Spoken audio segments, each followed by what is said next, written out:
जी हाँ, अब पहले नाम बता। सर, मेरा नाम किशन अग्रवाल है। मैं थान खमरिया में रहता हूँ। थान खमरिया? जी सर। यही विधानसभा कसते हैं? जी सर, थान खमरिया में रहता हूँ। नहीं, विधानसभा कसते हैं? जी सर। हाँ, काली कावर नहीं आज बाबू ते हैं? सर, मुझे नहीं पता था क्योंकि मैं रात को जगता हूँ और दिन को सोता हूँ।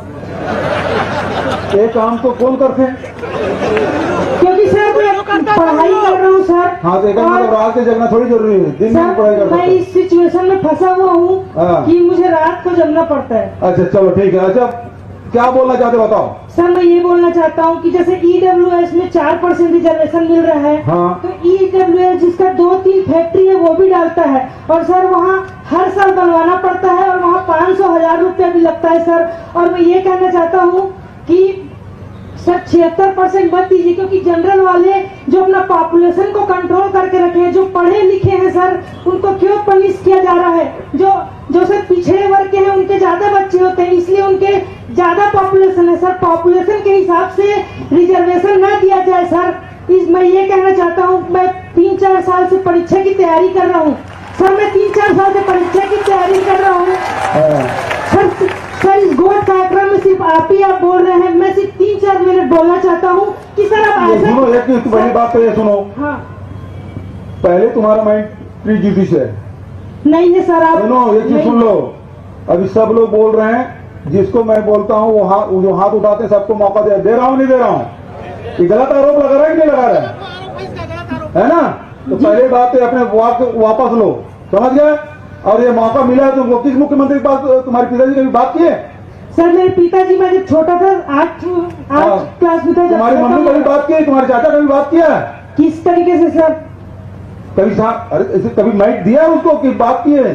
सर, मैं आपसे बात कर रहा हाँ, हूँ। तो इसीलिए भैया तुमको मौका मिला है तो तुम उस पर आरोप लगाओगे। सर, आरोप तो मैं लगा सकता हूँ सर।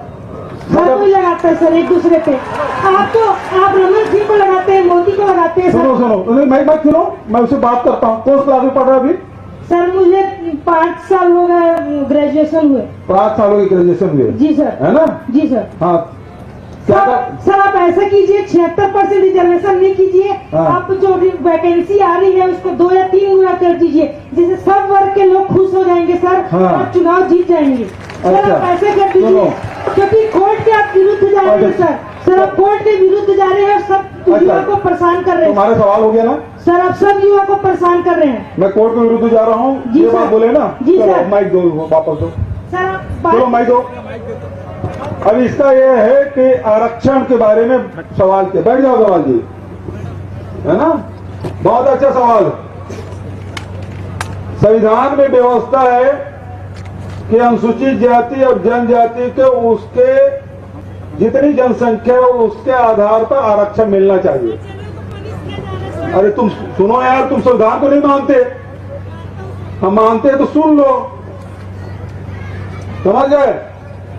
तुम्हारे हिसाब से अकेले संविधान नहीं बनेगा। बाबा साहब अम्बेडकर ने संविधान के सभा की अध्यक्षता की। पंडित जवाहरलाल नेहरू, सरदार वल्लभ भाई पटेल, मौलाना अबुल कलाम आजाद और हमारे छत्तीसगढ़ से घनश्याम दास गुप्ता, समझ गए ना? और हमारे कांकेर के राम प्रसाद पुट्टई, गुरु अगमदास, ये सब संविधान सभा के सदस्य थे। ऐसा नहीं है कि केवल वही बड़े नेता थे, हमारे छत्तीसगढ़ के लोग भी 5 लोग थे उस संविधान सभा में। और उस संविधान सभा में तय हुआ कि हमारे अनुसूचित जाति और जनजाति की जितनी जनसंख्या है उसके हिसाब से उतना प्रतिशत आरक्षण मिलना चाहिए। अरे सुनो यार, तुम यार इसका इलाज कराओ। जब मैं बोल रहा हूं तो तुम सब सुनो। हाँ, मैं इलाज करवा देता हूँ इसका। कलेक्टर साहब, इसका इलाज कराओ। मतलब मैं जब बोल रहा हूं तो सुनने धैर्य होना चाहिए, है ना? सवाल किया तो उसका उत्तर सुनो। दूसरा, पिछड़े वर्ग के लोगों की डिमांड थी कि हमको भी आरक्षण मिलना चाहिए। देश भर में आंदोलन चला। भारत सरकार ने मंडल कमीशन गठित किया और मंडल कमीशन ने सिफारिश की कि देश में 52% पिछड़े वर्ग के लोग रहते हैं और इसलिए उनको 27% आरक्षण मिलना चाहिए। ठीक है? फिर अभी पिछले समय इस इलेक्शन के पहले भारत सरकार ने, प्रधानमंत्री नरेंद्र मोदी जी ने ये व्यवस्था की कि ईडब्ल्यूएस जो अपर क्लास के जो गरीब लोग हैं उन लोगों को भी 10% तक के आरक्षण दिया जाए। ये व्यवस्था भारत सरकार की। अब हमारे सामने छत्तीसगढ़ में स्थिति बनी कि आरक्षण देना है तो मध्य प्रदेश के समय 1994 में जो व्यवस्था थी वहां अनुसूचित जाति की जनसंख्या 16%, जनजाति की जनसंख्या 20% और 20-16 मिला के फिर 14% पिछड़े वर्ग को दिया। सुप्रीम कोर्ट के इस आदेश के 50% से अधिक नहीं हो सकता। अब बात आई, छत्तीसगढ़ बना। छत्तीसगढ़ में 2011-12 तक के आदिवासियों को केवल 20% मिलता रहा। आदिवासी समाज के लोग आंदोलन किए, हमारी जनसंख्या 32% है, हमको 32% आरक्षण मिलना चाहिए क्योंकि संविधान में व्यवस्था है। और उसके तहत उनको दिया गया। भारतीय जनता पार्टी की सरकार रमन सिंह ने 32% अनुसूचित जनजाति के, 12% जबकि अनुसूचित जाति की जनसंख्या 13% है 2011 की जनगणना में, लेकिन 1% अनुसूचित जाति के आरक्षण कम किया। तो 32-12 ये हुआ, 14% पिछड़े वर्ग को दिया, जबकि वो हो गया 58%, 50% से एक्सीड कर गया। ऐसे में कुछ लोग कोर्ट गए और कोर्ट का फैसला आया कि ये जो आदेश को निरस्त किया जाता है। और अब फिर से जब लोग ये डिमांड किए तब विधानसभा की विशेष सत्र बुलाया गया। विशेष सत्र में सभी उस विधानसभा में ऐसा कोई वर्ग नहीं है जिसके विधायक ना रहते हों, चाहे वो अपर क्लास के लोग हों, ठाकुर ब्राह्मण अग्रवाल की बात करें, चाहे पिछड़े वर्ग की बात करें, उस वर्ग के विधायक हैं। अनुसूचित जाति और जनजाति के विधायक तो हैं ही आरक्षण के चलते। और सभी राजनीतिक दल, उसमें कांग्रेस भी है, भारतीय जनता पार्टी है, जोगी कांग्रेस है, बहुजन समाज पार्टी, सब पार्टी के प्रतिनिधित्व वहां हैं। और सब लोगों ने एक राय से ये प्रस्ताव पारित किया विधानसभा में कि अनुसूचित जाति को 13%, अनुसूचित जनजाति को 32%, पिछड़े वर्ग को, उसके लिए हमने हेड काउंट कराया पूरे प्रदेश में और उसके हिसाब से 42% आया, उनको मिला 27%। और ईडब्ल्यूएस से भी हेड काउंट कराया, पूरे देश में पहली बार हुआ है।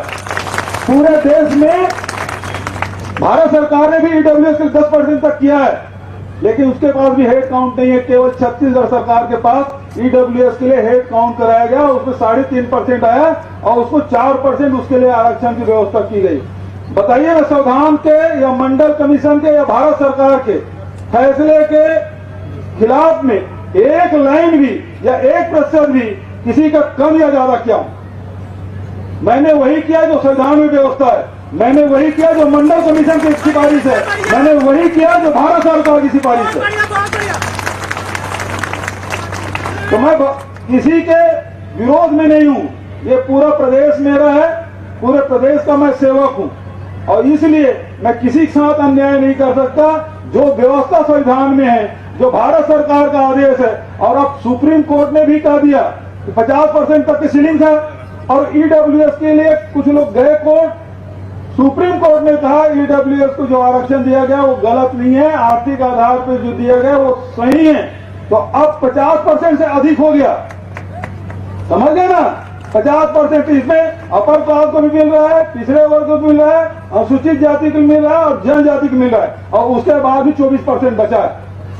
हमारी जनसंख्या कितनी है? 3.5%। उसके बाद भी तुमको 24% का मिल रहा है, तब भी तुम्हारा पेट नहीं भर रहा है। अब हो गया तुम्हारा सवाल।